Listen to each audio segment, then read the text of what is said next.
On this episode of the Star Trek Universe podcast, we are talking about episode 104 of Star Trek Lower Decks, Moist Vessel. Right after this commercial from someone we can't control. Did you just laugh harder at the name of the show than you laughed at the show? No, not this week.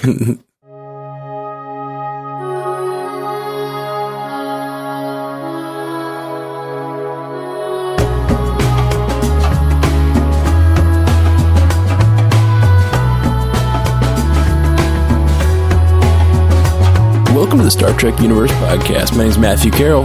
I'm David C. Robertson. Still laughing. Still laughing at Moist Vessel. No, I'm not. I'm laughing at the one thing. Well, not the one thing. I laughed a few times, but the thing that had me laughing it still got me laughing. I keep thinking of it.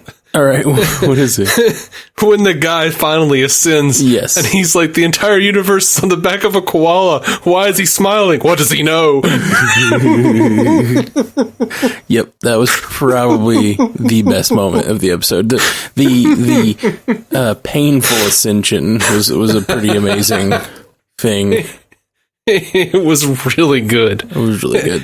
That was some dark Rick and Morty shit right there, and I was down. That was my exact thought when that happened. I was like, this is them really like playing with an idea from Star Trek, but playing with it in like a dark way. Because, you know, the terror of sort of the afterlife and being unsure and not like all of that is like, and playing with that idea. And it's fun. It's fun, and I liked it. It was great. It was really wonderful.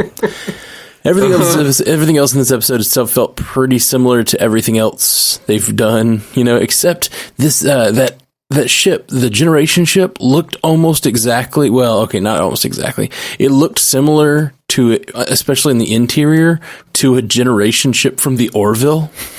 Oh, okay. And I was like, what? When they said, and it was the same basic plot, except for the inorganic material, which is really what they were using it for. But in the Orville, they come across a Generation ship that's like never found its home. And I was like, and then they cut to the interior, and I was like, wait, that looks really similar to the interior to that Generation ship. That's interesting. Yeah, I was really curious if they, I'm like looking at pictures of this Generation ship from the Orville and seeing if the exterior looks similar. Not really, but yeah, I never watched the Orville aside from like 10 to 15 minutes of the first episode, and I just wasn't digging it. So yeah, it made me wonder if they were making a reference to the Orville, which is kind of interesting. But may have been. Yeah, either way, I was excited at the very beginning because of that, like the way they described the mission. To me, this was the first interesting mission. And like the Generation ship with inorganic, the thing that brings about inorganic material, and then they did not focus on the mission at all. I'll tell you this. I did laugh at the Tellarite captain who said, "We're in charge of this mission, and our position will reflect that." Yes, that was also very funny.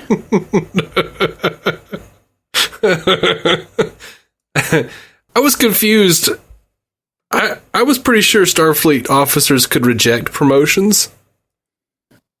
I'd have no idea. I mean, Riker turned down captain several times. Well, I think you can turn down a posting, like a move, like it's just like if you have your family and they don't want to move or whatever, you can probably turn down a posting. Mm-hmm. But I don't know about it within the same ship if you can just like say you don't want to be a lieutenant. I mean, I guess you could, but I mean, I think most of the time you have to like apply for it or something, right? Anyway, but right, there's like exams and shit you have to take, and I was just curious. Like, I was like, well, you know, why wouldn't I don't understand why Mariner doesn't just quit.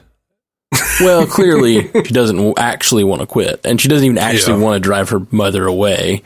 Like, I think this whole story, that's the thing that I don't like about this show, is it feels like every after school special version of this, sort of that whole plot of like her kind of disliking her mom, and her mom disliking her, but obviously her mom wants her to succeed. She doesn't actually want her to fail. And clearly Mariner cares about succeering. Yeah. She just doesn't want to succeed within the same system her mom succeeds in, you know? Mm-hmm. She wants to, Mariner just wants to be different. And even talking about this is like boring me. I don't get any of the after school special vibes, but I do. I don't know. You know, it's fine. It feels like by after school, I guess I don't mean I guess I mean like after school cartoons that I used to watch, or like cartoons, or like, this feels like a Boy Meets World plot to me, which I mean, I love Boy Meets World, so I don't know. But like, I don't care about the plots normally. Most of the time. Not always. Sometimes I do. Yeah, I don't know. It was nice to see a little character development, a little, you know, heart from the characters. I think the show kind of misses that a little bit, or gets wrapped up in its own sort of spastic humor and gets away from who the characters are a little bit sometimes. So I was down with that. I liked seeing, Tindy desperately need to be liked. Yeah. You know, I was down with all of that. But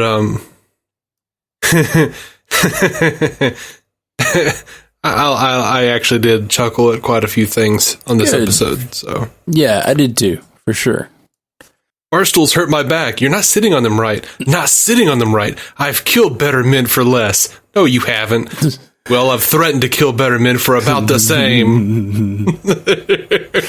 I liked the sarcastic Vulcan salute, and she says, "No, it doesn't look cool when you do it." And then he leaves the room and she says, "Yes, it does." Damn it, it does. Damn it does. That's good. Yeah, overall, just it was, again, a funny episode. Like I really have thought every episode was funny. So yeah, I'm digging it. It was a call out. It was a shout out to TNG. And I know those are a little bit cheap, and I've heard some people complain about them, but I really liked this one. When they were like, report to the bridge, to bridge duty, and Boimler goes, "Oh, I'll report to bridge duty, and they'll get exactly what they deserve." And they're still in the comm. They're like, "What?" And he's like, "Oh, nothing. That was a holodeck. Moriarty." Yeah, I like that. But that made sense to me. I didn't even necessarily take it as clearly is a. It was, it's a reference, but also, like, we've discussed this in the past, like, we're talking about Picard, like, how would people know about this? It's, like, probably a popular, like, holodeck program, you know, or, like, and I know that Moriarty was, like, but you can totally imagine, especially, okay, we're going to get into the weeds then. We talked about it on Picard, where Picard and his crew are so famous, and we know that, like, in a previous generation, as much as people hate it, the Rikers were watching the original Enterprise in XO1 on things on. So it's very likely. So it's if they loved watching, if in this timeline they're idolizing the Enterprise, which is the flagship, they probably are. They've probably heard about the Moriarty adventures. There's probably some like enterprising Ferengi who's like created a program, you know what I mean? And like he's like, yes, I have that Moriarty program we've heard about, and it's not the real one. It's not the one that's sentient, but it's, you know, or whatever. It's like a knockoff Moriarty program. I can totally see why that would be a popular program. Well, to be fair, that Moriarty program was only sentient because Geordi accidentally, without thinking about it, told it told the computer to create a foe that could defeat Data. Right. Well, yeah. Not to mention, it's also just Sherlock Holmes and Moriarty. You know what I mean? Like, it's still just like a classic villain from classic literature. So yeah, absolutely. Like that one did not strain. When she mentions like Spock and Kirk, like specifically people from this universe, like I'm kind of like, oh, that feels a little weird, but I think it's funny. It's fine. That first episode, when the episode ended and she just like literally like name checked like 10 different officers from the Star Trek history. Yeah. I was like, yeah, that strains incredulity to me, but like that one just felt like, oh yeah, Moriarty, whatever. An evil character. Who do you think of when you think of a classic evil character? Moriarty. You know what they should do? They should create a hit musical in the 24th century. Sort of like how we have Hamilton, but it should be SETI Alpha 5. It's all about Khan and his crew surviving on the planet or something. They say be the change you want to see in the world. And I think we should create that. Like not a musical in this world, but like we create the musical as if it was 4 Star Trek officers. I don't know. Never mind. I got you. All right, I have to mention this. I love the Admiral saying sensors. Yeah, because that's constantly a thing in Star Trek. Some people say sensors. Spock said sensors. And then others say sensors. And then is this how your crew treats authority? When it's known I mispronounce things? Are you really making fun of me? Yeah. This one was a pretty good one, I have to admit. I agree. I think it was really good. I really liked computer, colorful sand, room temperature. Just like that colorful sand dumping into the. That was pretty good. It was good. And of course, the worst jobs on the ship. I had her emptying the bleep from the holodecks bleep filter. People use it for that. That's pretty much all they use it for. So yeah, man, good episode. It's called being a captain. No, it's called being a dick. There's a lot of funny stuff in there. And with the horrifying ascension, like I feel like maybe the show's finding its voice a little more as it goes, and yeah, I'm digging it. Yeah, that ascension scene was just my favorite thing I've seen out of this show so far. Yeah. And it's just, I have a really dark, weird sense of humor, so. Yeah. I see everything as he gets 8 arms and big phoenix appears around him. It was pretty everything. I liked that a lot. The visual of that koala turning slowly to him and smiling. It's like, why is he smiling? What does he know? Really silly. I also liked, it's really hard to get noticed in Starfleet. Ascension was just my thing. Yeah. That whole concept was great. Oh, God. Yeah. Yeah. Not a lot to say about this episode aside from those things. Yeah, me either. I feel like. It's like I've always said about podcasting about a comedy. It's like when it's working, when it's good, it's just kind of like, yeah, that was good. we can say how good different jokes were, but that's about it. I don't want to tear it apart or anything. But yeah, it was really, really good. I liked it a lot. Am I crazy, or did he mention Abraham Lincoln in there while he was ascending? Yeah, he did. He said something about, I see Abraham Lincoln. The universe is on the back of a koala. Why? Why is he smiling? What does he know? That was the bit that got me the most. What does he know? Yeah. It's really good.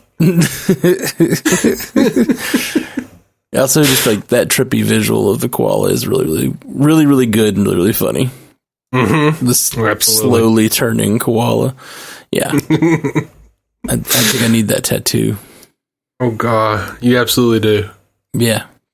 I'm not going to try to talk you down. Thanks for that encouragement. Thanks for the encouragement that I know you have my best interest at heart. That's right, man.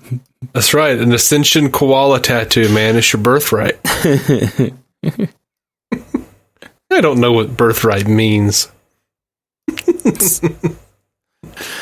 Yeah. Me neither.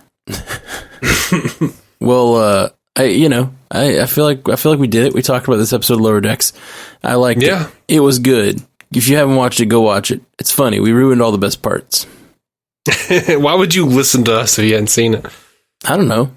People do crazy things. Some people, I've been guilty of this, listening to a podcast really like about a show that I've kind of fallen off of because, the show, whatever. And I'm just, honestly, like DC on Screen. Sometimes there's a show I don't particularly like. Mm-hmm. So I'll still listen to you guys, and you guys will start talking about it, and I'll be like, well, I don't watch that particular show, but I'll still listen to that episode sometimes. So I don't listen.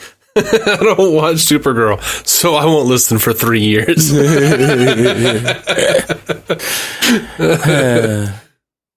Maybe. Hey, man, we've all got stuff going on. My point was, I still listen sometimes. I'm not holding you accountable for something I don't do. You're like, you don't listen to DC on Screen. It's fine. I don't either. I really don't. No, I don't. Yeah, I don't think anyone listens to their own. Every once in a while, I'll do it for like a quality check, but that's about it. Jeff, I don't think has listened to MC Ucast in like years. Yeah, I mean, it's just you just had the conversation. Why would you listen to it? Yeah, no, for sure. But it's great. That means I can edit it however I want. Yeah, you can. I'm too tired to stop you. So, Dave, we've been friends a long time. What do you like about me? I think it's the bangs. They're so straight, so shiny. Well, I appreciate that. Thank you for listening to the Star Trek Universe Podcast, a Stranded Panda production. If you'd like to hear more from David C. Robertson, check out the DC On Screen podcast or maladjusted.tv for his web videos. If you'd like to hear more from Matthew Carroll, check out the Marvel Cinematic Universe podcast or listen to his music. Just search for Matthew Carroll anywhere you get music.